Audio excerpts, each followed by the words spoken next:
Hey everyone, welcome to the introductory video on how to properly use a hinge style release using back tension. And this video has came to light simply because of the third installment to the knock-on release collection, which is the new 2 Smooth.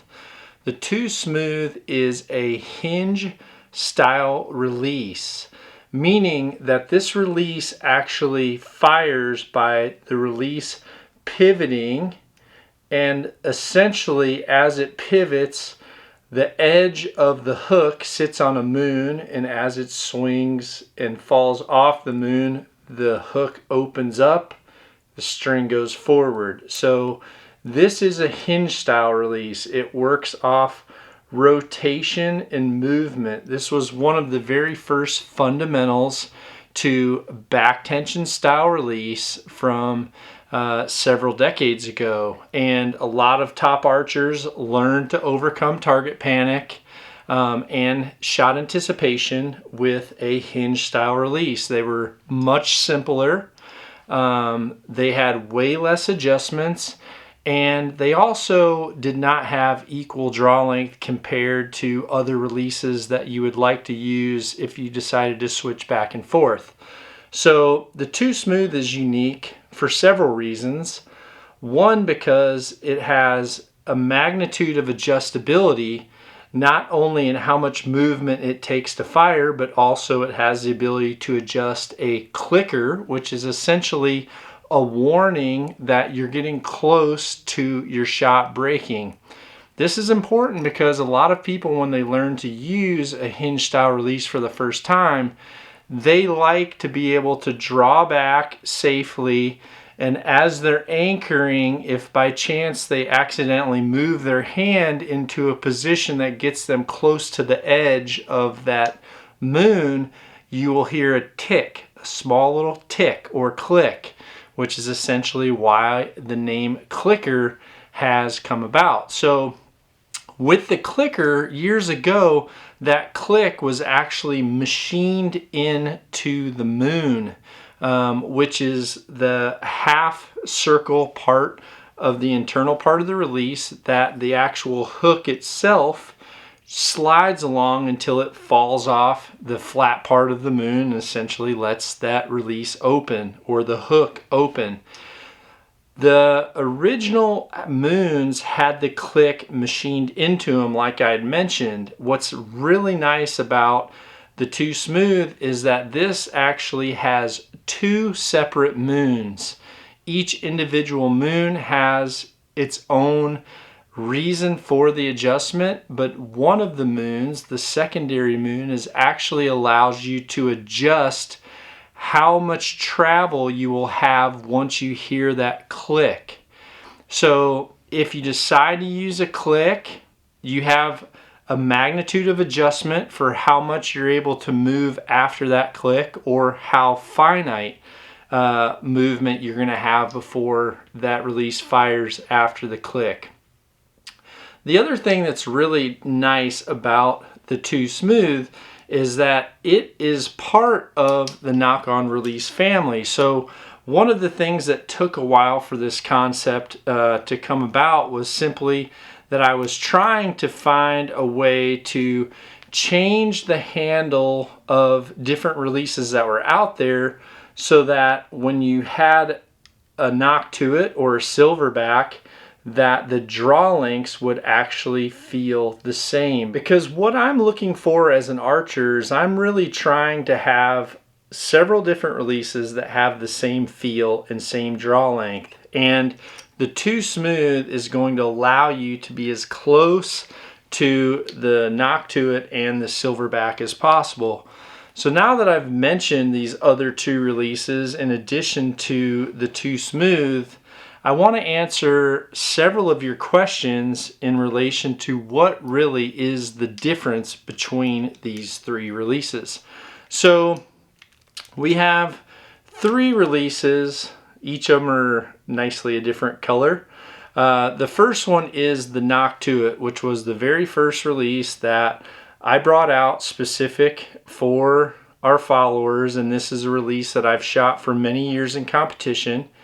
And this is a thumb activated release, meaning that you cock the release, and as you apply pressure on the thumb, the release will fire open. So this is a thumb activated release.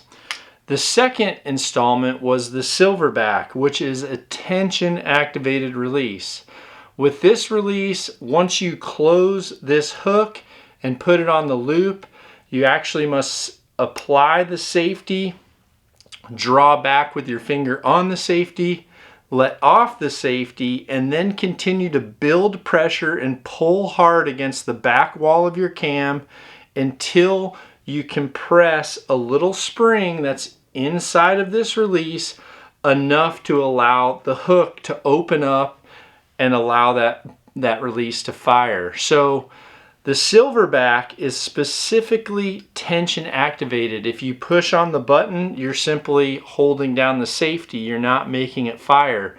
You make it fire by letting off the safety and continually pulling against the back wall of your cam, building pressure until you reach the preset spring load that you need to cause the jaw to open up, and you will get a surprise shot. The hinge style release is completely different because, again, this release is based off a pivoting head. So what we're looking for is we're trying to get the same feel and the same surprise shot with all three of these releases, but we're getting there going from a different direction. Each of the directions are going to be important in your accuracy and also your ability to be consistent as an archer. But over time, what we found out is many archers start to anticipate their shot, and when they have the ability to push a button, whether it's with your thumb or your index finger, a lot of times people start developing other habits that restrict their accuracy. And again, many archers over the years have chose to use a hinge style release as a way for them to develop an unanticipated shot.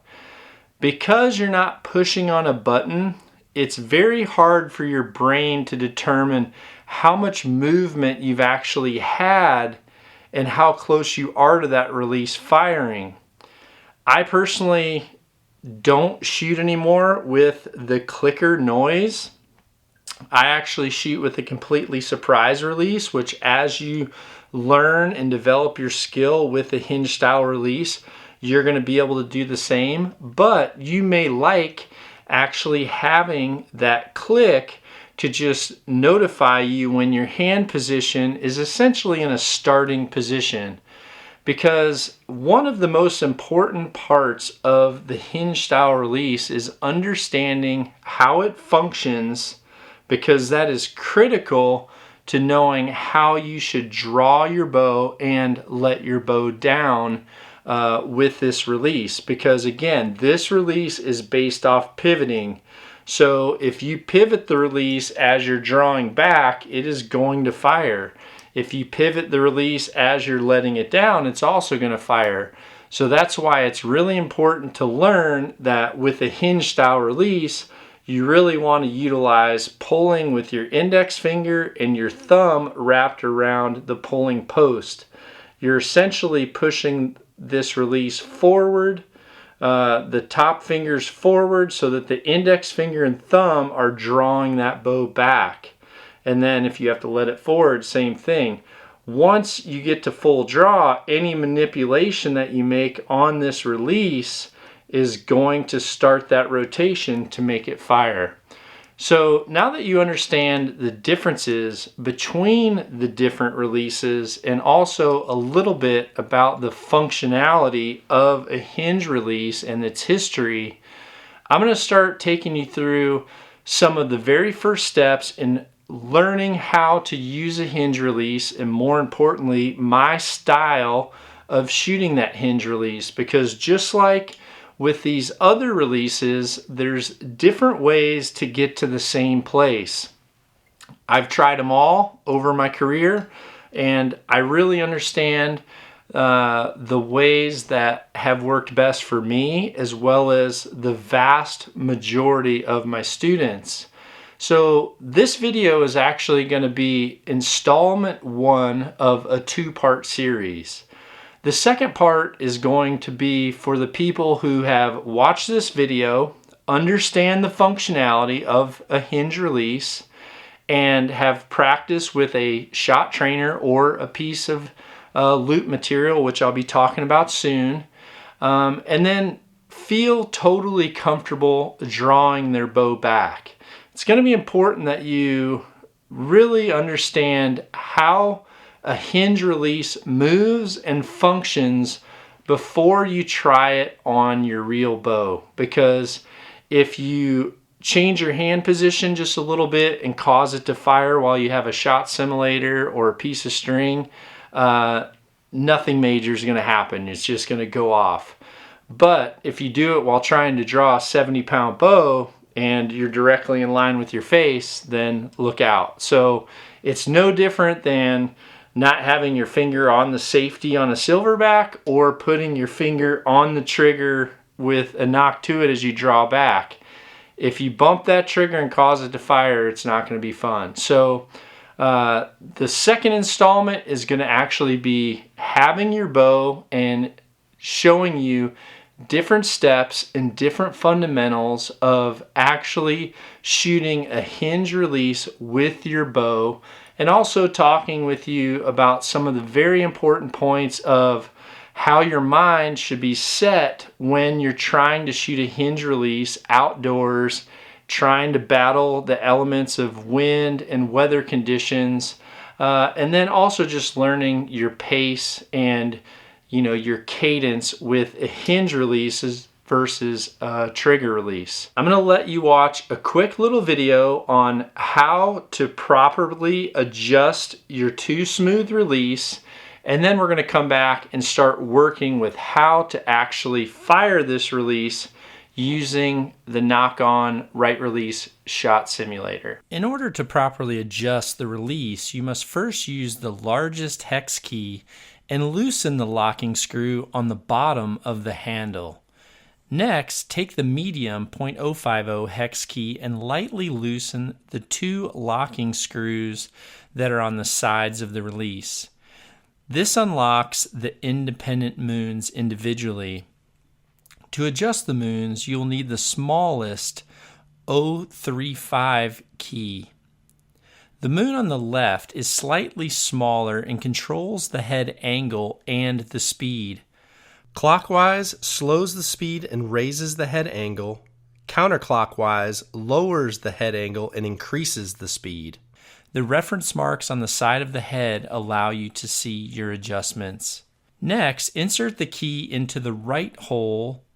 The moon on the right controls the click and the amount of rotation required to fire the release after the click. A clockwise adjustment makes more rotation needed, whereas a counterclockwise adjustment will decrease the rotation needed after the click to fire. After adjusting your moons, lock everything back into place first by snugging down the side locking screws, followed by the large screw on the bottom of the handle. Be sure not to over-tighten any of these set screws, and always use this same order anytime you make adjustments to the moons. Something I highly recommend is the knock-on release trainer. This is made by Right Release, and we sell them at knockonarchery.com. This is an awesome tool for learning not only how to utilize a new release, but more importantly, this is a great tool for traveling or just working on preload on a trigger or release manipulation or hand position or even your timing. It's a very, very simple device, fairly inexpensive. You can easily travel with it, put it in your pocket. This is a great training tool. Now, if you don't have one of these, you can get several feet of D-loop material and make a circle and make it so that as you hook it in your front hand and you come to what would be a full draw position, that your draw length is at the same position as when you're using your bow. Now with this, the knock-on right release trainer, it's very, very simple. There is a small adjustable piece right at the bottom of the release that allows you to easily adjust your length of your material or your rope, so that once you put your hand through the safety sling, you're able to adjust it to where at a full draw position you're actually the exact same as if you were shooting your bow. So what you're looking for is a T formation. So you can see here in the front portion of my body, I've got a T formation. My front shoulder isn't high. The easiest way to simulate this is just to stand with your arms by your side, raise your arms up, bend your release hand towards your chest or essentially your face, and you're in perfect posture. So you really want to be able to have a release to where when your front arm is in a T formation, you're able to come to your anchor position with your release hand, and this is going to be essential to you safely learning how to use a hinge release. Now, one of the things that I want to talk about with the hinge release, now that you understand how to adjust it, is what do those adjustments mean? So the moon that adjusts the head position will essentially also control the speed of the release, or in other words, how much rotation you have to have in that release before it fires. So to give you an idea, with these two releases here, I've got one release with the head laid back, and then another release where the head is more forward. Okay, so both of these are set with essentially the same amount of travel. However, that travel will actually feel longer once the position of the head moves more vertical. So I'm just going to show you quick how much movement there will be between these two releases. Okay, so to use yours for the first time, all you have to do is you can use both hands, which is really nice about using a release trainer, is go ahead and take the small end of the release trainer, which has a simple loop on the end, and it's made in a small enough fashion to where you should be able to actually just hook that right onto the release. And if you'd like to, you can hold it with your thumb, okay? And then put some tension on there. Now notice that if you're putting all of your tension on your thumb and your index finger, you can pull back and this release is not going to fire. However, if you change or apply pressure with your middle finger or your ring finger as you draw, that release is going to move and it will fire. So you don't want to pull back with pressure on these three fingers. If you pull back at all with pressure on these three fingers, your middle finger, ring finger, or pinky, at all, then that release is going to fire. So you really want to get in the habit with this release of having the tail end of the release rocked forward and drawing with your thumb wrapped around the drawing peg, and with the majority of your pressure on your index finger and the balance of that pressure on your thumb that's on that drawing peg. Okay, once you understand that aspect, I'm going to show you how much movement there is between the same release set with two different head positions. Okay, so right now I'm finding my anchor position, and I'm going to start moving this release. You can see the release is moving, the release is moving, the release is moving. It's moving, it's moving, it's moving, and it fired. Okay, and again, that's with the head more in a vertical position. So as you were adjusting this release, it would be the small hole that's on the left side. That moon on the left side will adjust this head position, and essentially the more vertical you make that head, the more movement you're going to feel in the release before it fires. Now we've got the same type of speed, only we've laid the head down, which is going to actually make this much faster. When that head is laid completely down like that, this is almost at an expert level because there is very minimal movement in this release at all before that fires.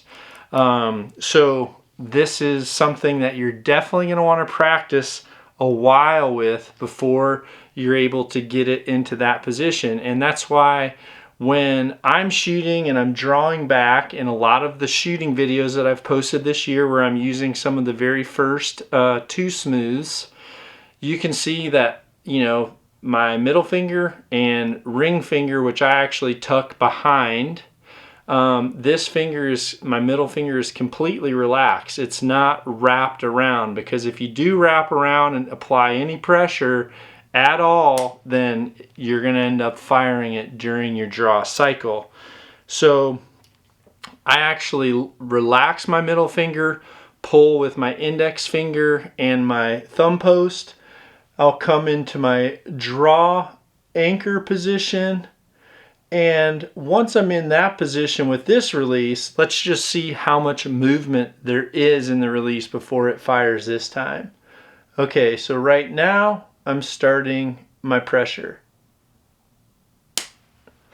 You can see it was much faster. So the hole that's on the left will adjust the head angle, thus adjusting the speed of the release.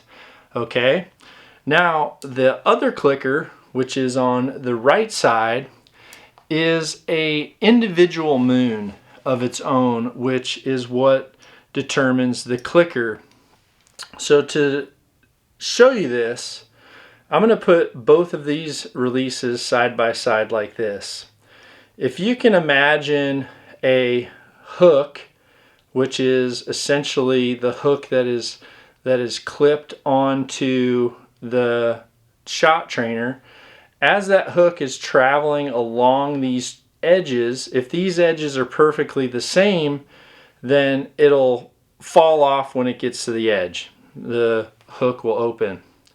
Now, if you put one of those moons further ahead than the other, which is essentially what you would do if you adjusted the right hole as you're facing it. If you adjust the right hole, you're going to start to move the moon, which activates the clicker. So in this case here, as that hook would travel, as soon as it hit that very first moon, it would click.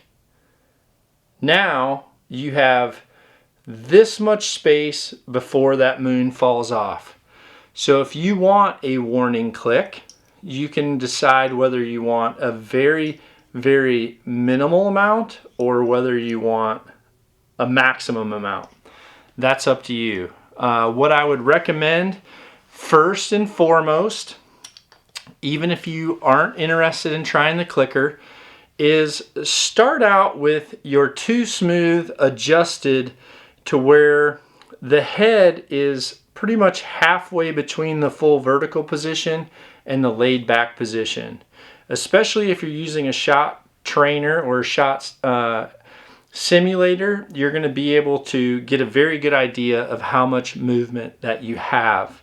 There's also a very, very small pointer on the release casing, which points to small indexing marks on the head itself.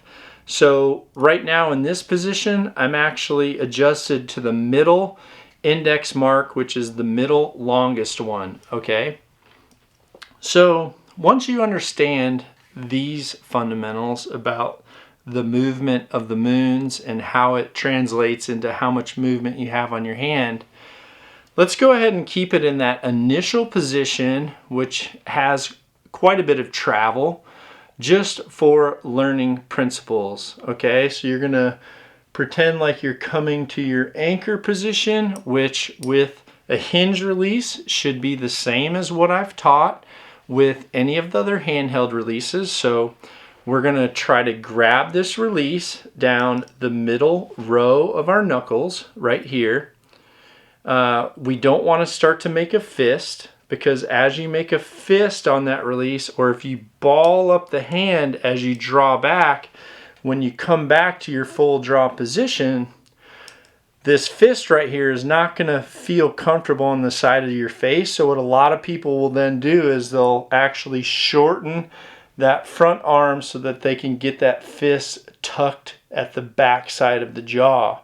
And that's not what I'd like you to do. I want you to keep that hand straight so that as you draw back, you can still tuck that index finger underneath your jawline here and allow that middle finger to be right above the jawline. Now, as you first come to your anchor, you really don't want to apply pressure yet of that middle finger, but you do want to have a firm grip with your thumb around the peg and your index finger holding the balance of that weight. Okay, so we're going to come to the full draw position, just like this. Now what I want you to do is I want you to take that middle finger, which doesn't have any pressure on it right now, and I want you to wrap that middle finger lightly around the release itself. And again, my hand is flat. Okay, I'm not balling my hand up like this. My hand is flat. And once you're in that position, I want you just to slowly contract your middle finger as well as relax the index finger, which is going to start to cause this release to pivot until you get it to fire for the first time. Now in this position, it has quite a bit of travel and movement that's going to feel a little bit unnatural.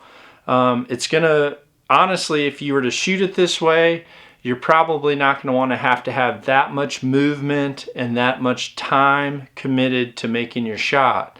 But again, this first video on learning a hinge release and understanding a hinge release is not about making this feel correct for shooting through your bow right now. This is about learning some of the basic fundamentals and principles to a hinge style release. Now, there's two different ways or two different methods of shooting a hinge release. One of them is continually contracting pinky, ring, middle finger and contracting them in a fashion that's going to allow that release to move and pivot until it fires. But the main focus is actually on contracting those fingers. Now that last technique I just told you was actually a slight variation between that technique and a technique that I learned to overcome target panic many years ago, and one that I teach to most of my high-level hinge style release shooters. It's a method that I call curing target panic with relaxation. This was a method that was actually taught to me many years ago from Randy Ulmer. So the relaxation principle is more or less exactly what I just talked about. The difference is, as you're maintaining the pressure that you put on your middle finger and ring finger, you will actually lightly relax the index finger, which is essentially, as you relax the index finger, the weight is going to transfer to the middle finger and ring finger, and it's going to fire.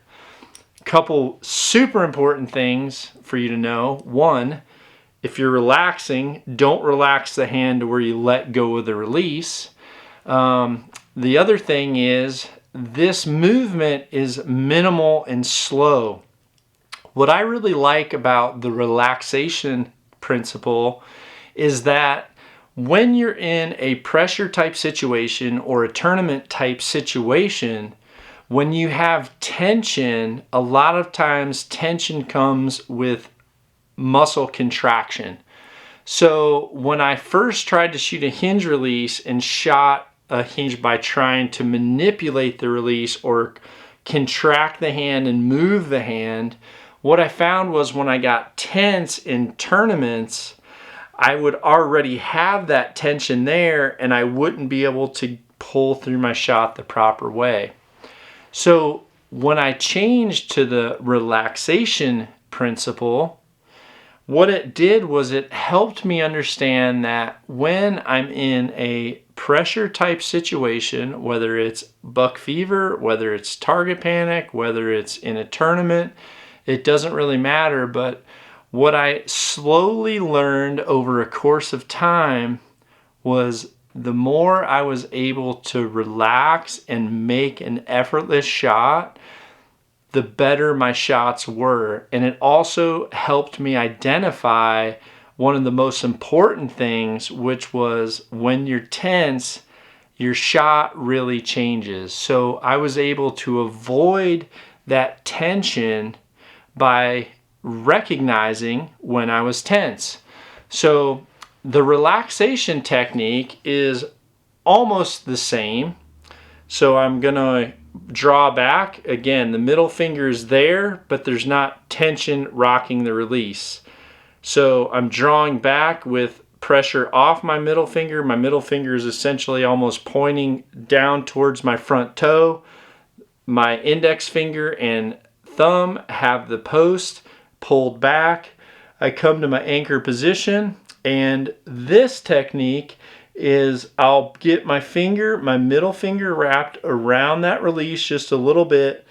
But once I'm in this position, I'm going to allow my thumb to relax off the peg. And I'm going to slowly start to just point my index finger down to the middle of the ground between my toes. So I'm relaxing that index finger down to the center line of my body, and as I relax that index finger, the middle finger will naturally have more tension on it and the release will pivot and fire. You could see there was quite a bit of movement with that when the head is in this more vertical position. So now I want to show you this exact same shot. The difference is now I'm actually going to do it with my release, which is definitely expert level. The head is laid back very far, no clicker. And this is what I've been shooting with for some of the YouTube indoor rounds that I've been posting. So drawing back, middle fingers relaxed, not wrapped around the casing at all. Tension is on index finger, thumb wrapped around the post. I would come to my jaw for my anchor position. Middle finger will have some wrap around that release, and from there I slowly let my thumb off the post and barely start to relax my index finger, and that release fires. So now that you've seen a release that's actually set to a slightly different speed, you get a better understanding of that shot sequence. So just to give you a quick look here, head on, if this was me shooting my bow right now, I would come to my anchor point, adjust my head so I'm looking center through my peep. I've adjusted my hand, I'm on the target, I level my bow, and now I'm sitting in the spot on the target that I want to shoot. I'll just allow the pin to float and slowly relax the index finger. That's my shot. It's really that simple. So a couple critical things that you're going to want to learn as well is the importance of, if you're going to try the relaxation method, there is almost like this yin and yang effect of you have to build pressure and continually have pressure against the back wall of the cam.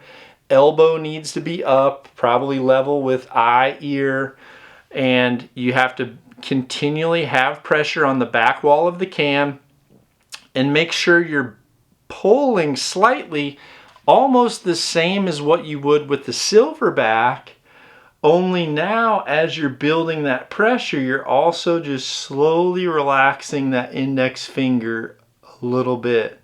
Now, if you get to the point where you feel like your shot's not happening, you contract the index finger, relax the middle finger, and you'll roll that release forward, which will allow you to let it down as long as you're not contacting your middle finger or ring finger on the release.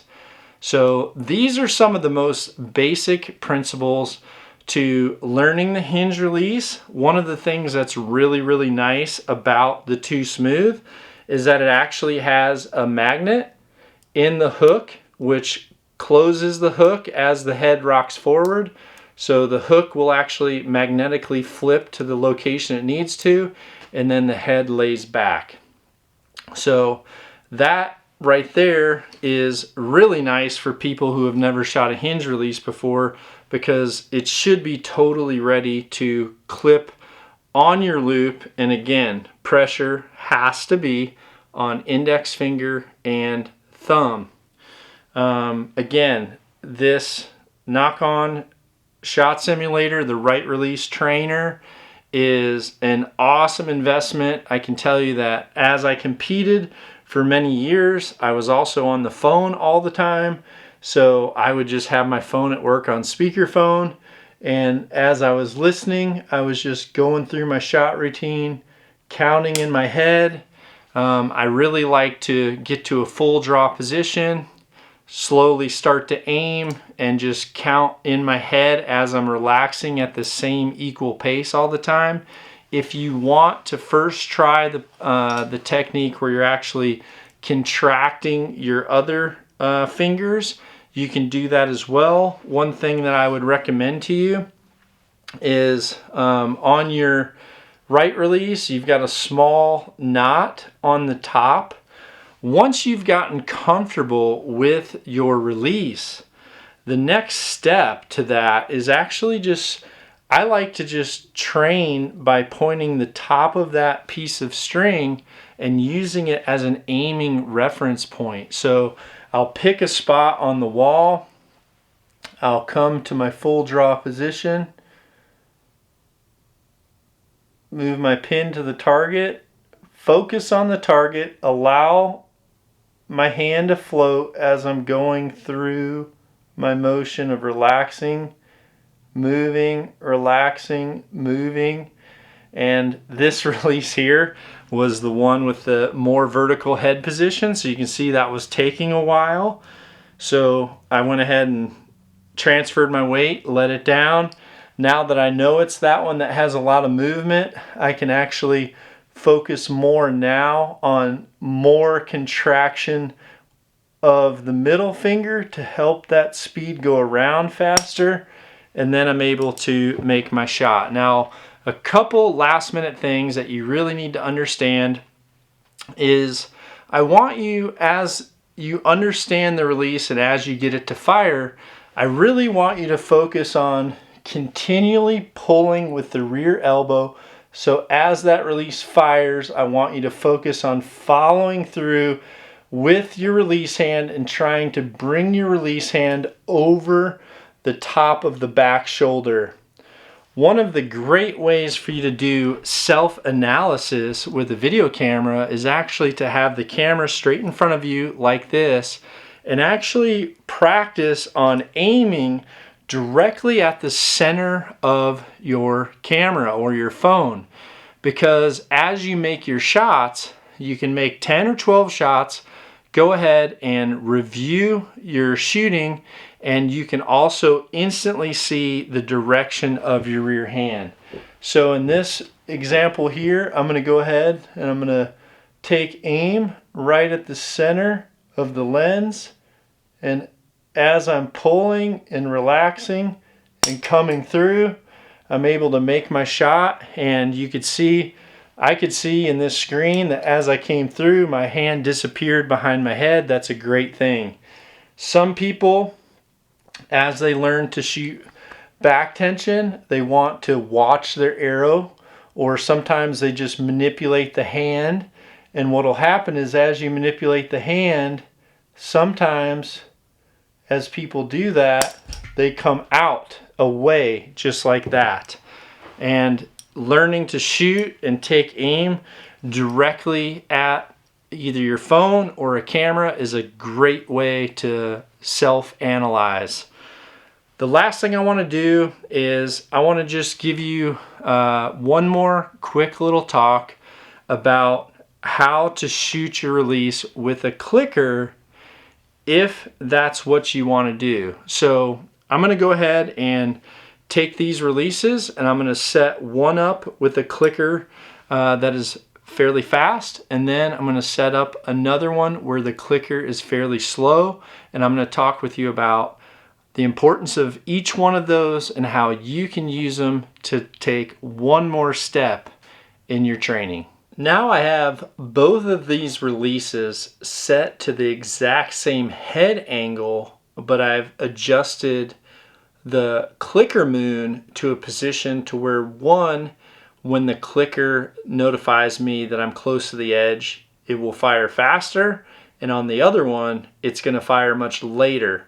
So I'm going to show you the difference in how much movement you can actually set up for when you hear that click to when the release will actually go off, and then also talk with you about some fundamentals on which of the two you may want to use, and also how you can use a combination of many to actually help you overcome target panic. So both of these releases, again, are set to the same speed. One is much faster. This one is actually much faster. So I'm going to shoot this one first just to give you an idea of what that's going to be like. So as I come to full draw and start my movement, you can hear it already clicked. Okay, it's a very, very small noise, but you could hear it right there. It's not enough to startle you, it's just enough for you to know that you're on the edge. Now this one I've set up to where it has a fair bit of travel. So I'm going to go ahead and reset this, and the purpose of a clicker is for you to know when you're on the edge. So what's nice is you want to draw back, get into your anchor position, settle into your peep, acquire your target, make sure your bow's level, and get on the target. Once you're on the target, go ahead and adjust your hand until you hear that first click, just like that. Once that happens, then you know you need to start steadying your aim, building the pressure with your back elbow straight back, and manipulating the release, whether it's with relaxing the index finger slightly or just contracting the middle finger and ring finger, or whether it's a slight combination between the two. So I'm going to get back. I'm in my anchor. I'm now on my peep. I'm on my target. Good pressure on the elbow. Moving my hand. There's my click. Now I know that I need to just keep my pin floating in the center of that target and move the release.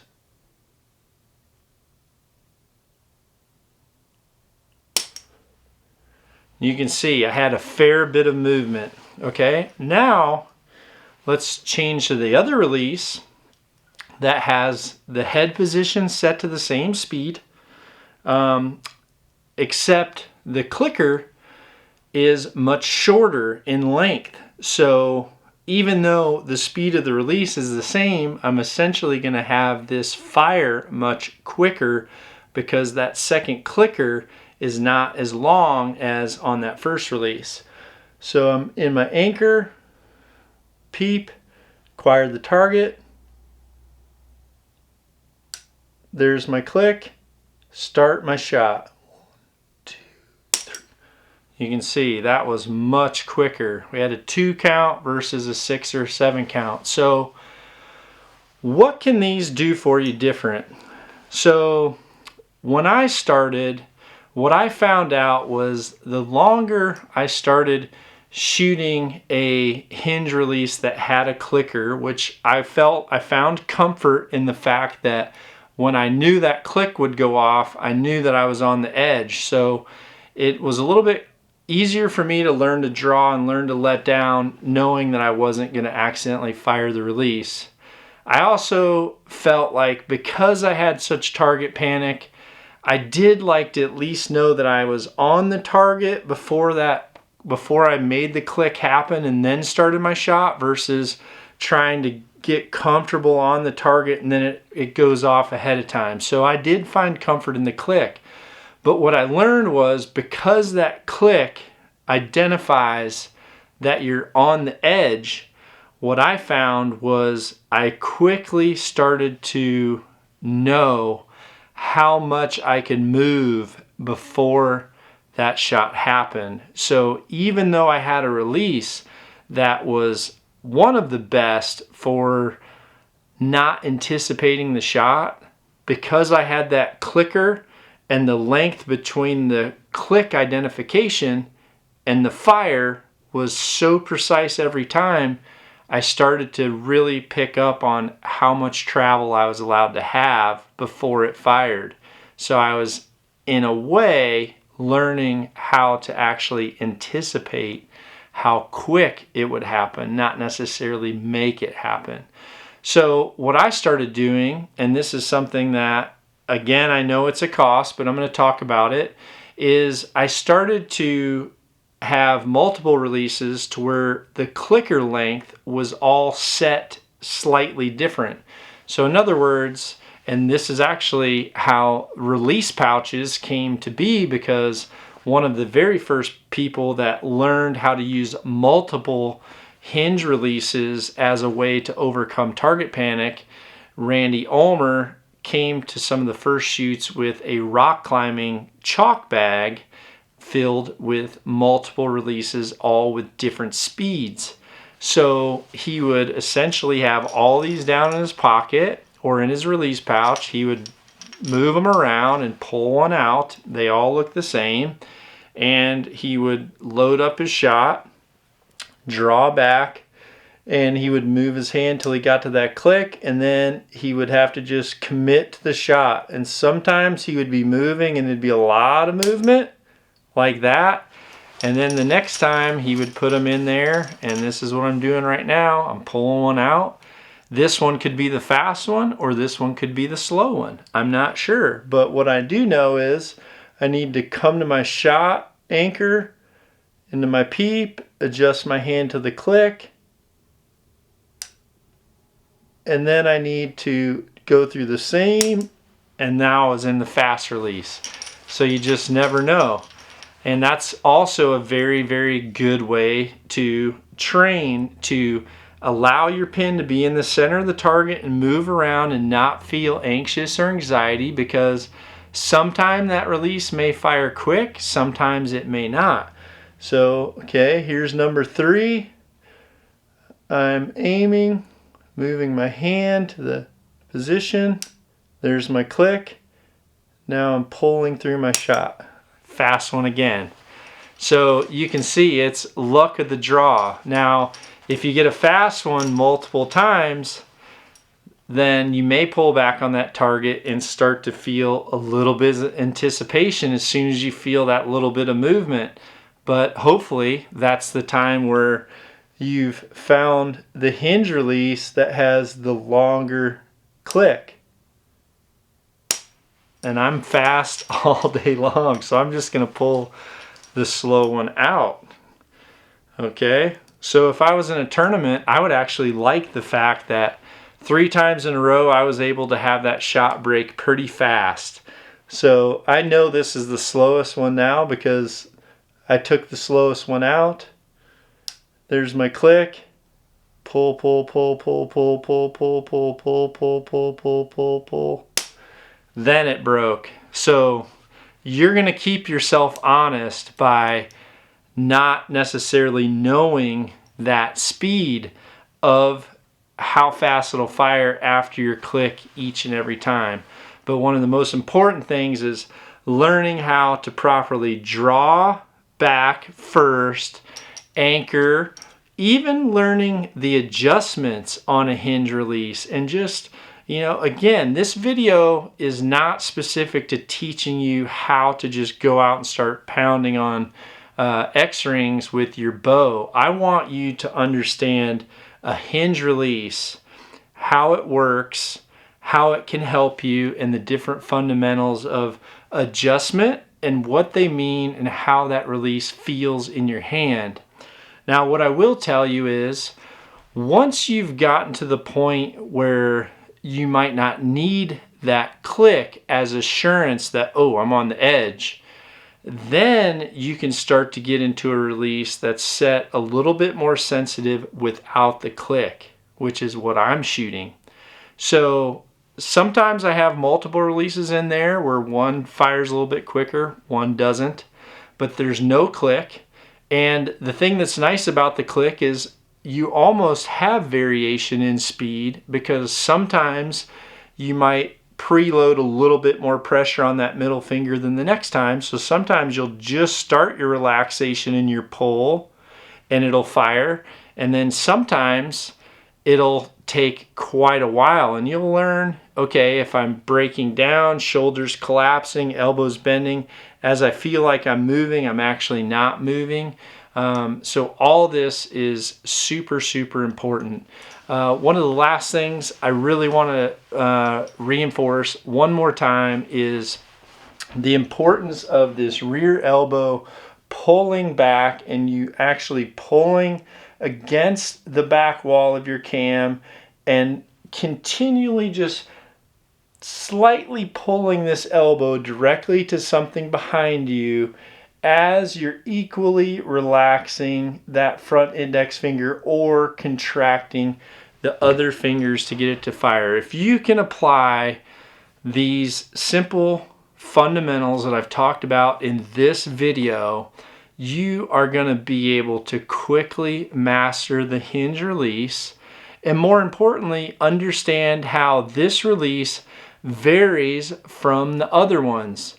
Now, overall, you want to find the same shot execution, the same shot feeling, and the same overall unanticipated shot sequence in your mind. And when you've truly developed the skill to properly use each and every one of these releases, you'll be able to pick your bow up, and to the person that's standing back and watching you shoot, every single shot is going to look the same, even though you have a slightly different release aid.